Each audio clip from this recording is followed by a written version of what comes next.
Thank you. Could you state your name for the record? Talasha Moore. And, excuse me, Ms. Moore, I'm going to ask you a couple questions, but first I want to ask you, do you know someone by the name of Cordell Wright? I do. And how do you know Mr. Wright? He is the father of my nephew, my 17-year-old nephew. So, your sister's son? Yes. Gotcha. And is that how you met Mr. Wright? Yeah. Through your sister? Yes. Okay. And in what context is your relationship with Mr. Wright? How did you know him? Did he ever do anything for you? Things like that? He fixed my mother's car. He worked on her car. Okay. And what kind of car does your mother drive? A red Jaguar. And what's your mom's name? Jacqueline Campbell. And going back to January of 2024, where were you living at the time? Not your specific address, just the city. Ypsilanti. And who else lived with you in Ypsilanti? My mom and my son. Oh. And would Mr. Wright ever come out to Ypsilanti to fix your mom's car, her Jaguar? Yes. How often did he do that? Like a couple times, at least 2 times. And was that around January of 2024? That was the last time. In January was the Yes. last time? And when he would go out there, would he bring anyone with him? This last time he did. What about Well, prior? the last 2 times. So before January 9th, him and someone else came, and then on January 9th, they both came. Okay. And the person that he brought with him, do you see that person in the courtroom today? Yes. And could you point to him and identify a piece of clothing he's wearing? Well, I can only see the top of his head right now. Are you 100% sure that it's that person? Could we have everyone remove their masks, Judge, just for a brief moment? If everyone in the courtroom could remove their mask if they have one on, please.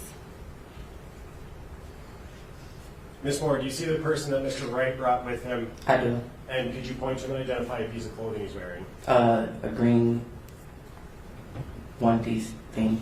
For the record, the witness has identified Jarvis Butz, the defendant in this matter. So reflected. Thank you. And you said Mr. Butz came out how many times with Cordell? At least 2. So this last time in January and the time before that. Okay, and the time before that, who was anyone else with the 2 of them? No. And what were they doing the time before January 9th? Working on the car. I can't remember. It was a couple of things they had to fix on it. And they came out and did it in the driveway. Sorry. No. I was just going to say the last time when we got the car towed to the shop and they drove it back up. Okay. And so in between the most recent time before January 9th, the Jaguar, correct me if I'm wrong, was towed to Detroit? Correct. Okay. And then on January 9th, did you see that red Jaguar again? Yeah. Okay. Who brought that Jaguar out to Ypsilanti? Cordell and Jarvis. Okay. And was anyone else with Cordell and Jarvis? Yes. Who is that person? Naiah. And I want to clarify, at the time on the 9th, when Cordell, Jarvis, and Naiah came, did you know that that was Naiah Harris? No. Do you know that now? I do know now. Okay. And is that based on information you've learned or seen in the news and things like that? Well, it was based on when the detectives came to the house to question us. That's when I found out who she was. But at the time on the 9th, you didn't know? Mm-mm. Is that a no? No, yeah, it's a no. I did not know. Now, let's talk about when they came out on the 9th, January 2024. What was that interaction? How long did it last? Can you kind of take me through, start to finish, their visit and delivering the car? So they came, they delivered the car. They were talking to my mom about what was wrong, gave her the invoice. It was just like a regular day. When they came in, they sat on the couch for a few minutes. Naiah was sitting in the chair by the TV. We spoke, very brief. Asked her if she wanted something to drink. She didn't. My 6-year-old son ran up to her, the dog. It was just very mellow. They sat there, we talked about the car and stuff. We talked about my nephew. Cordell was trying to wait till my nephew got out of school, but because he was on tether, they had to leave. So they didn't get to stay long enough for my nephew to come. And your nephew would be Cordell's son? Cordell's son, yeah, Okay. correct. Did you talk to Mr. Butz about Naiah? Did he introduce her or anything like that? We just asked, hey, everybody spoke. He said this is his niece, and that was pretty much the basis of it. I cannot remember if he said her name or not, but he did introduce her as his niece. And so, just to be clear, not sure about the name, but he said this is his niece about Naiah. Is that a yes? That's a yes, I'm sorry. Okay. And then after that conversation, well, let me ask you, during that time when they were there, did you notice anything that was unsettling or concerning about Naiah? No. It was just a normal interaction? Yes. After that interaction was over, did the three of them, Cordell, Jarvis, and Naiah, leave your house? Yes. Okay. And as far as you know, they were headed back to Detroit, correct? Correct.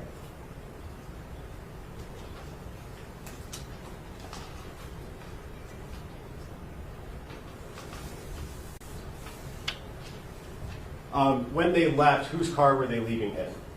Cordell's truck. And all three of them were in the same car? Yes. And you said that they were delivering the Jaguar to your mom or to your house, right? Yes. Did you see them pull up? Do you know what the driving and seating arrangements was? I do not. Okay. I have nothing further to say. Okay, Ross.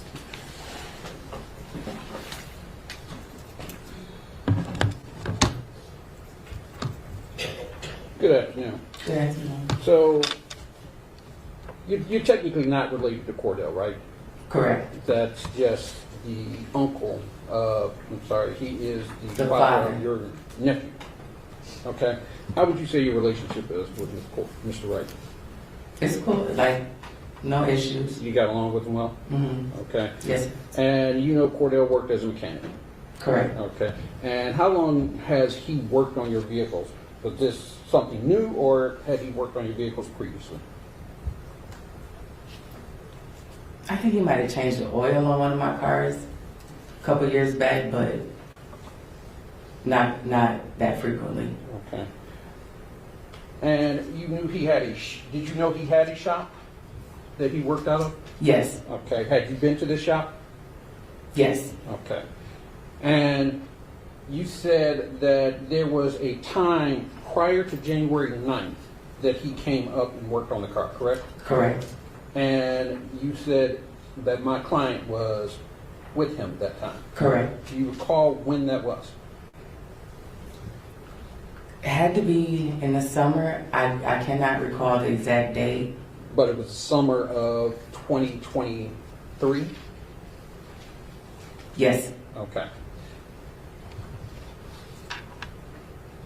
And that was the first time you had seen Jarvis Butz? Yes. Did you say anything to him that day?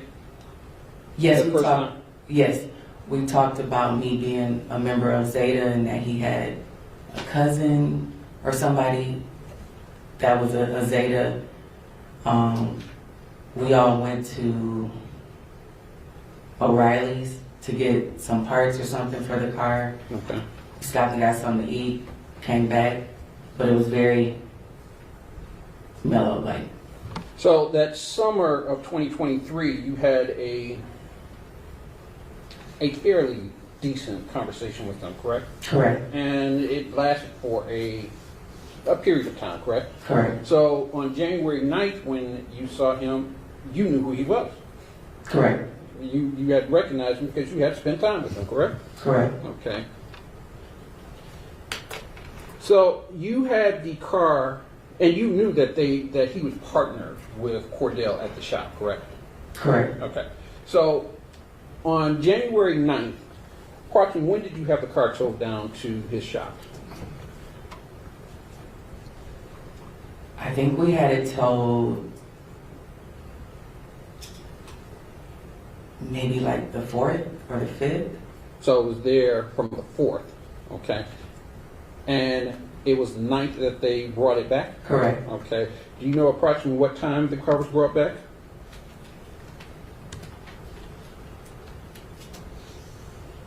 Had to be before 3:30 p.m. There was three. Well, no. It had to be before 5:30 because my sister got off work at 5:30. So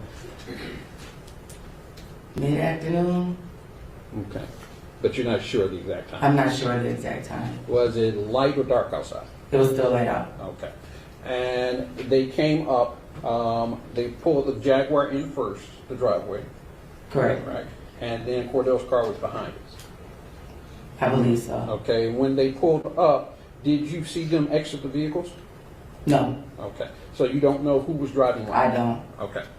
So at that point, they came into the house, correct? Correct. And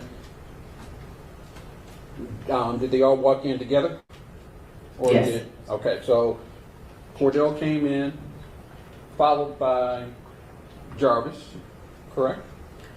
I can't tell you the exact. I don't know if Naiah walked in first or if Jarvis walked in first. Okay. And this young lady. And to be fair, you didn't know who she was, correct? Not at all. Do you recall what she was wearing when she came? I think she had on a jacket.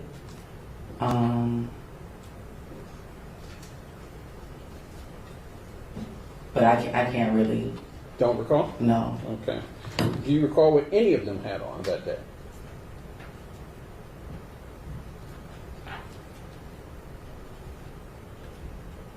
Not really. Okay. So, do you recall, without going into your house, was it dark, light in your house?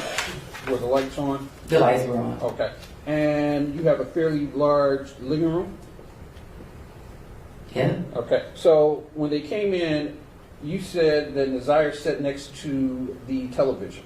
So yeah, like when you're coming in, there's like a red cabinet type thing. The TV sits on top of it, and then there's a chair right, like a chair sitting right next to it, and that's where she was sitting. Okay. And when she came in, did she introduce herself? She did not. Okay.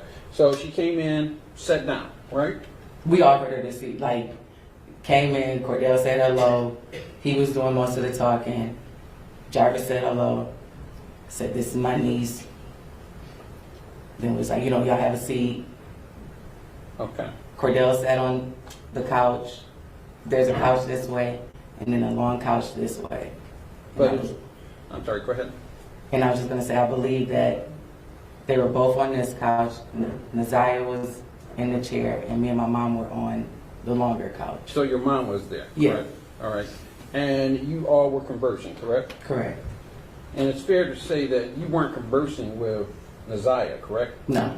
You were conversing with Jarvis. I'm sorry, you were conversing with Cordell. Cordell and Jarvis about the car and the invoice that they brought. All right. And you said at some point your son came up and was talking with Naiah? Correct. Okay. And how long did this conversation last? Like all of Approximately. our conversation? Right. How long were they there? Probably between like 30, 45 minutes. Okay. Maybe an hour. And while they were there, you didn't notice anything, and I think you already mentioned this, you didn't notice anything out of the ordinary, correct? Correct.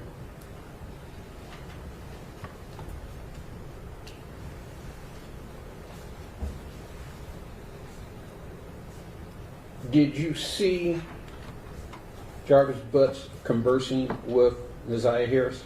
No. So they didn't have any conversation? No. Okay. And you didn't notice anything awkward or out of the ordinary between the two? Correct. Okay. I didn't notice anything. So after about an hour, they left? Correct. Was it light or dark? At that It was point? still fairly light. All right. And they got into Cordell's car, correct? Correct. You don't remember the seating, I think you've already No, said I that. do not. But was Cordell driving? Correct. Okay.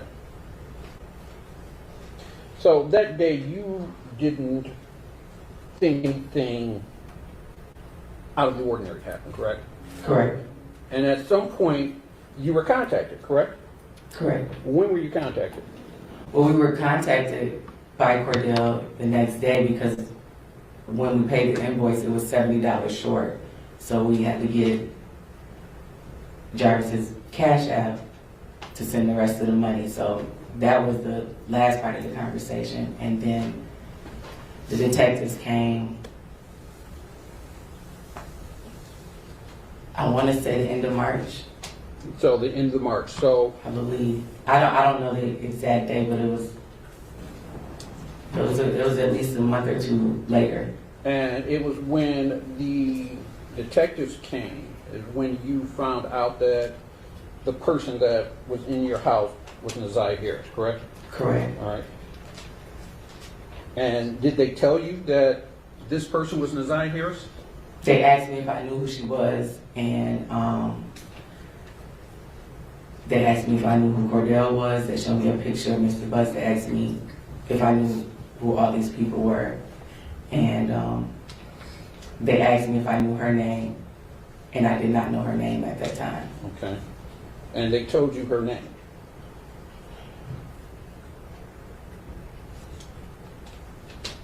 Honestly, I don't know. Okay.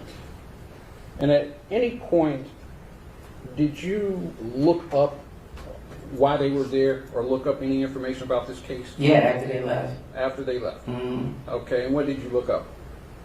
Objection, relevance. I just want to see where her information came from. As long as the results of what she looked up. I want to see the information that she had that go into her testimony. Go ahead. There's obviously there's podcasts out that are a bit unfavorable. It's not obvious. Well- I don't know. Okay, you don't know. Okay. What did you look up? I looked up Mr. Butt's oldest record, Okay. but I tried to type in his name, I typed in Cordell's name, tried to see if anything came up. At that time, there wasn't anything posted, but I didn't find much, other than his record. Okay.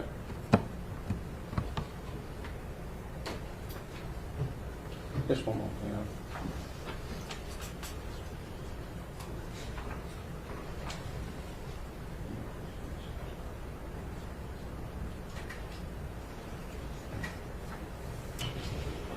No further questions. You need redirect? Yeah, very brief. Ms. Moore, Mr. Reagans was just asking you about information that you looked up and things like that. When the police were at your house, though, when the detectives were at your house, first, do you know if those were Detroit police officers? Yes, Detroit police detectives. Detectives, okay. And you said that they showed you a picture of, in court, you said Naiah, right? Say it one more time. They showed you a picture of Naiah at that time, correct? Correct. Did you identify that picture when the police were there as Naiah Harris? Did you say her name? No, I said that's the mechanic's niece. So just to be clear, you identified her as the girl that was at your house Correct. with the defendant, Jarvis Butz. Correct. Okay. And that was before you had looked up any information? Correct, because I didn't know anything until the detectives came to the house.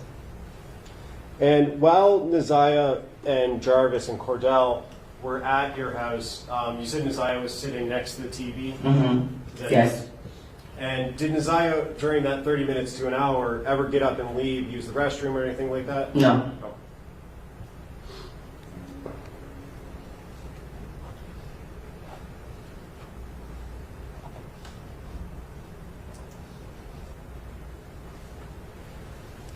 And you mentioned earlier that Cordell was on a tether and that's the reason he had to leave, right? Correct. Do you know what Cordell's tether hours were at that time? Like what time he had to be back home by? I don't know. Okay. How far of a drive is it from Detroit to Ypsilanti? Probably about 40 minutes. And what was the reason that Cordell had to leave again? Because he said he had to be back in the house for his tether. Okay, so did it seem like he was in a little bit of a rush to get back, or he was cutting it close maybe? with that drive, 40 minutes? No, I think he had whatever he needed to do, and he just wanted to make sure he was in the city on time. But is it fair to say that he would have left somewhat closer to his cutoff time? If that's the reason he left, or that he said? Yeah, I object. I think that calls for speculation on her part. I was going to say, I Hold on. oh, I'm sorry. Do you want to respond? If she knows, I think it's a close call. If you know the answer. I don't. I don't know. I can't say. I have no further questions. Okay, you are done testifying. Thank you. Watch your step.